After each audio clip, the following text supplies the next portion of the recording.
Hello and welcome to wrestling, and welcome to this review or pay-per-view post-mortem as we call them for SummerSlam.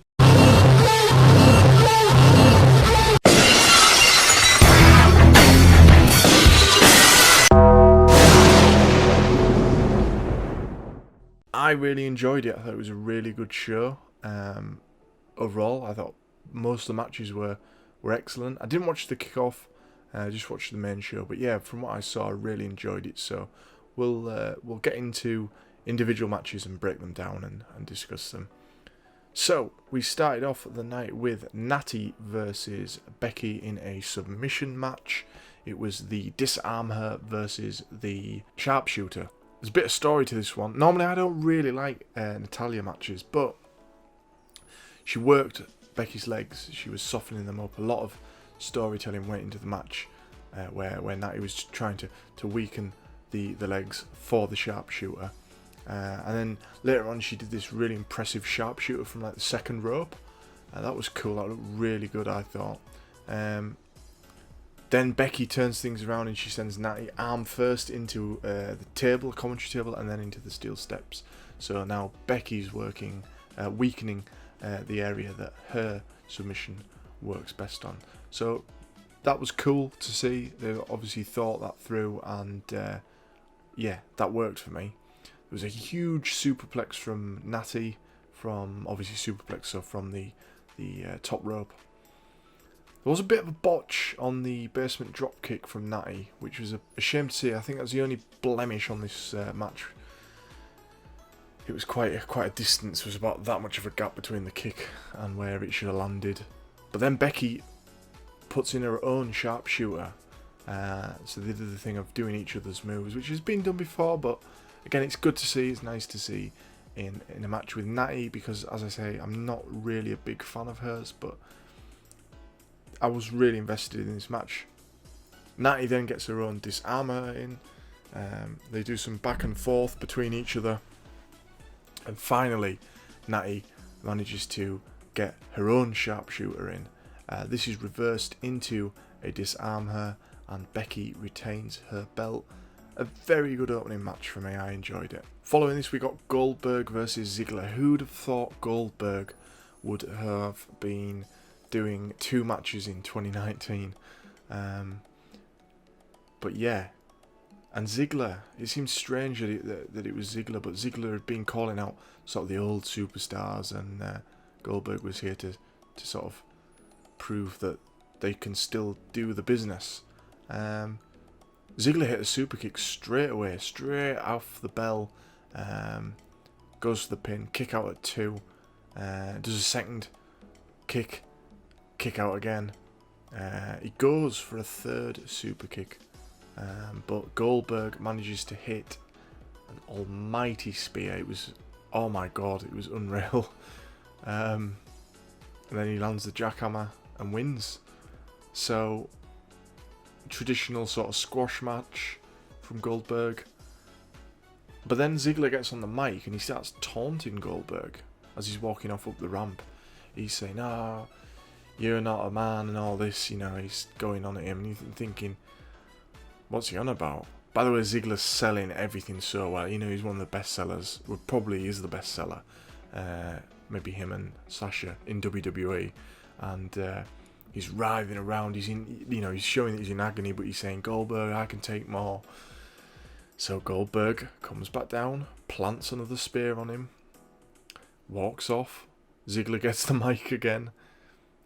And as I say, he's just selling the hell out of it all. Taunts Goldberg even more. The Goldberg's totally gone to the back now. He's gone. So his music starts again. Goldberg comes back down the ramp.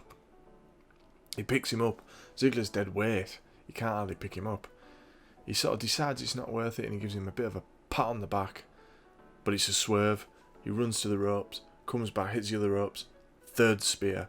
And as I say, Ziggler sold all of those spears so well. It was some sight, but weird. I don't know, what has Ziggler done in the company to deserve this? Is someone mad about him doing his stand-up? I don't know. I don't quite get it. Then we get New Day backstage, and oh my god, look at Xavier Woods' hair. What's going on there? He's had some sort of braiding done to it. It was very interesting. Kofi's hyped for his match. That was basically what that segment was all about. We then get the international announce teams, and hold on a minute, we've got a man and a woman who look suspiciously like Carmella and R-Truth. Then they start talking in Australian accents. So this is obviously all to do with the 24/7 title. By the way, my network all night long was not actually working very well, and at this point it was sort of skipping back and forth, and I didn't have a clue what was going on. Ricochet versus AJ Styles is the next match up, and Ricochet seems to be cosplaying as Nightwing, it looked like to me. He does a sweet Hurricane Rana, stepping off Gallows and Anderson, landing on AJ really early on in the match. That was great. Ricochet hurts his knee, and it becomes a big part of the match. Styles gets the calf crusher in, which plays on that bad knee, but Ricochet manages to turn it around into the Anaconda Vice.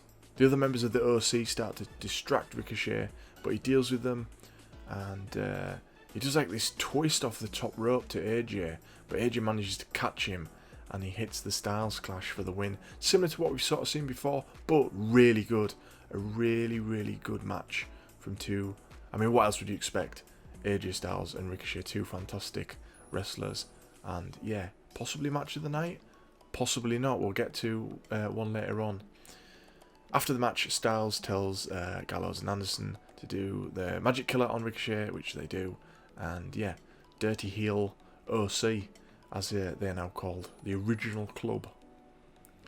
We get the Street of Profits hanging around, which seems to be their role at the minute. The NXT Tag Champs, they just hang around at WWE events, and I don't know, they start talking to other people. But Ric Flair joins them. It was a cool little moment. Next match is Bayley versus Ember. This is possibly the most standard match of the night, I felt.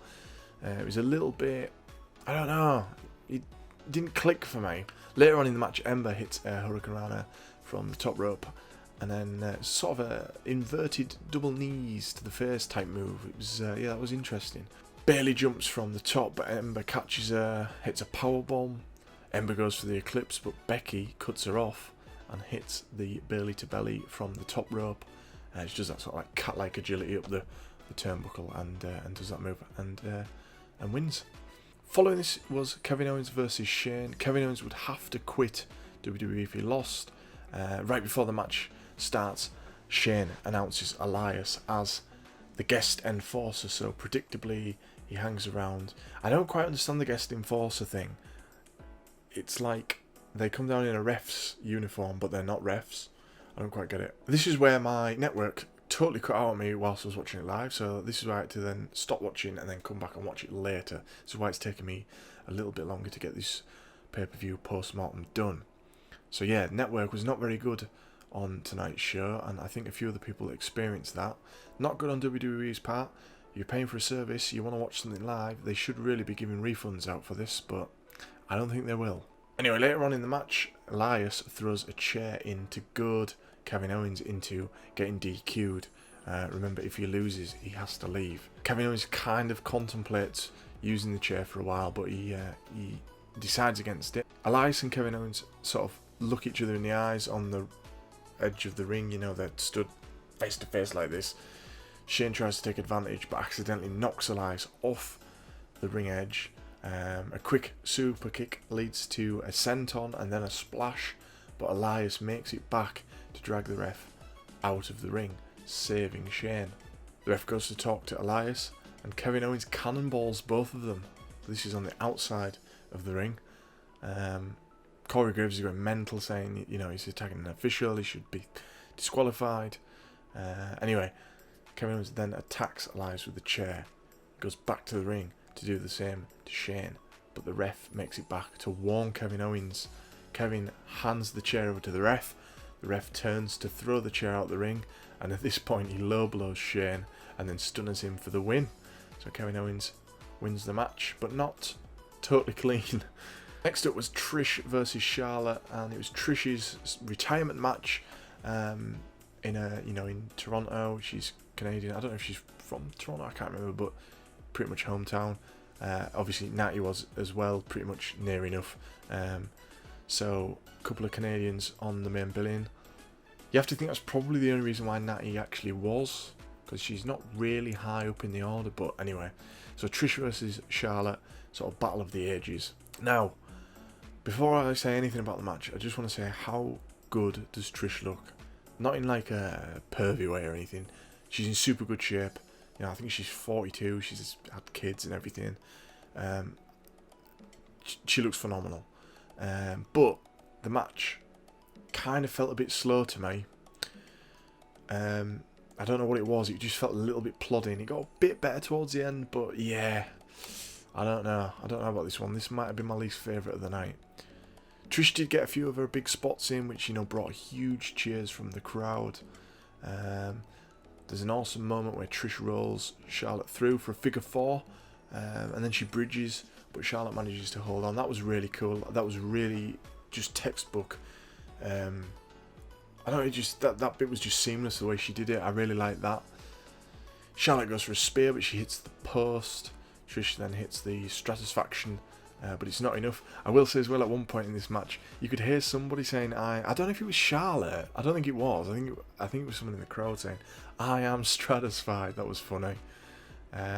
Both ladies go for their kicking moves, but Charlotte manages to land, and then she locks in the figure 4.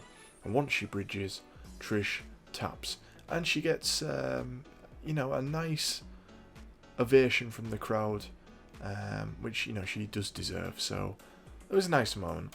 We get Seth backstage, and actually a few boos, and I have to imagine these are from some of the comments that he's made recently about intergender wrestling and stuff like that. Fortunately for him, Bret Hart arrives to save the segment, and he gets some cheers.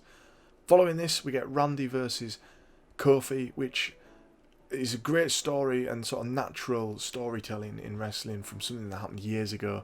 These two have got history. They really played into it with the commentary, bringing it up. The VT really played on it as well, and they're ready to go. Like when Greg's announcing them, like they're in each other's face. Kofi's yelling stuff at Randy. So a nice little preamble to the match, I thought. In this match, there's some good storytelling to do with what I've just mentioned. Kofi starts telling Randy that he's stupid. Of course, Randy famously said, stupid, stupid, stupid to Kofi back in the day. There's lots of back and forth. Eventually, Randy's in control. He hits the vintage DDT. He sets up for the RKO, but Kofi manages to get him to backslide. Kofi goes up top. He jumps for a crossbody, but Randy hits the RKO. Kofi manages to roll under the ropes and avoid getting pinned. Randy then goads Kofi's family on the outside, but he does it for a little too long. And then the bell rings, and it's a count out. And I was a little bit surprised that I didn't hear any of the count out going on or anything. The fans didn't particularly like that either. They started, you know, chatting bullshit and booing. So, yeah.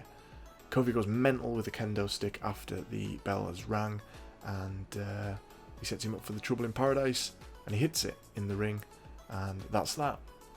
Now, the next bit was pure theatre.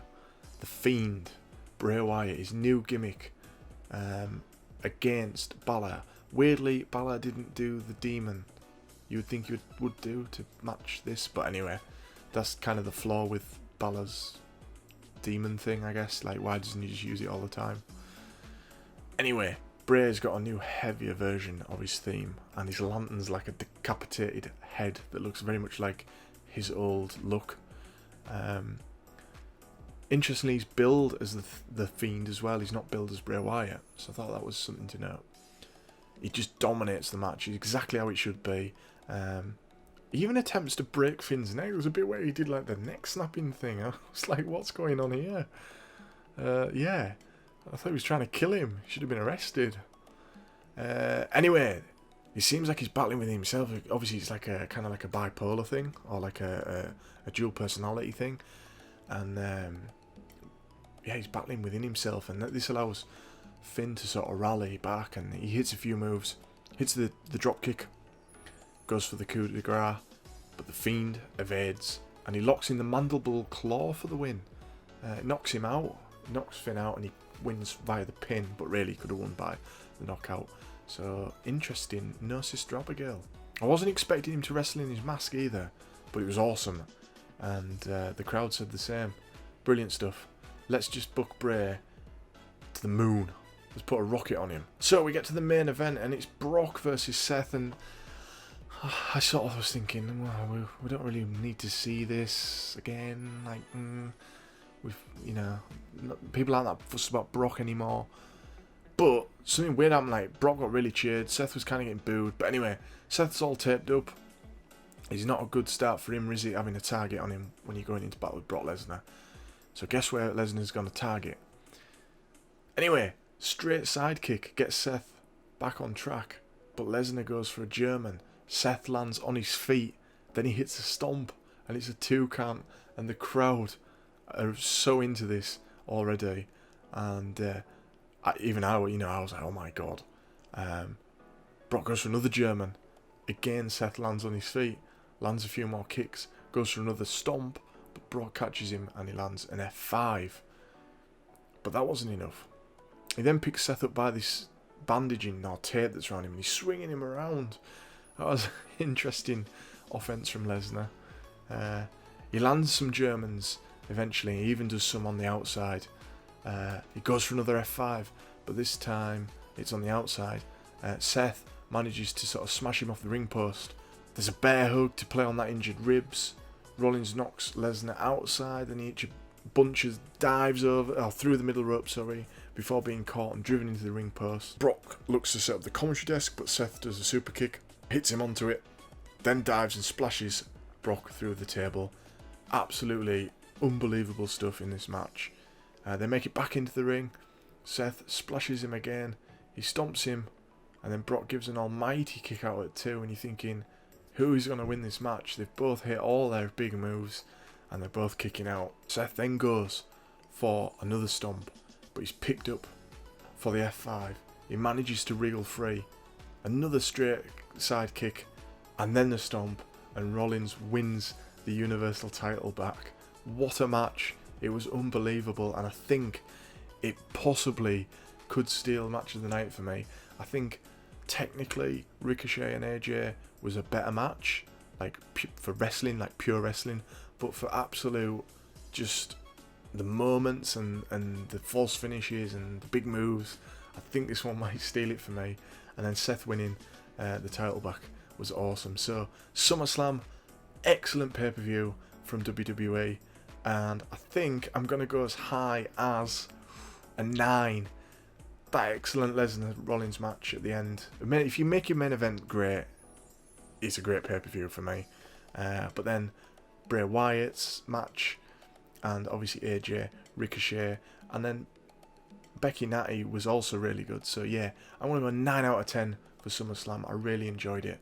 I hope you've enjoyed this little review, or the pay-per-view post-mortem as I call it. And yeah, if you have, please subscribe. Check out GM Mode, which is happening weekly on Fridays, and we'll see you soon.